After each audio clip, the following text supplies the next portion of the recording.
Hello বন্ধুরা, আজকে চিংড়ি মাছের সর্ষে পোস্ত দিয়ে কারি। দেখো কেমন হয়েছে, কালারটা কেমন হয়েছে।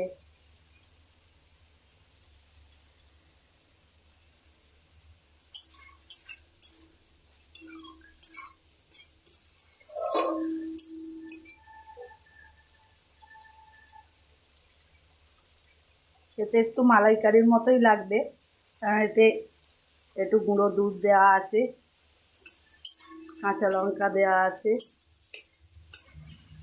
সর্ষে পোস্ত, নুন ঝাল, সামান্য একটু মিষ্টি। মালাইকারির মতোই লাগে অনেকটা। তেল ছেড়ে আসছে, তেল ছেড়ে এলে নামিয়ে নেব।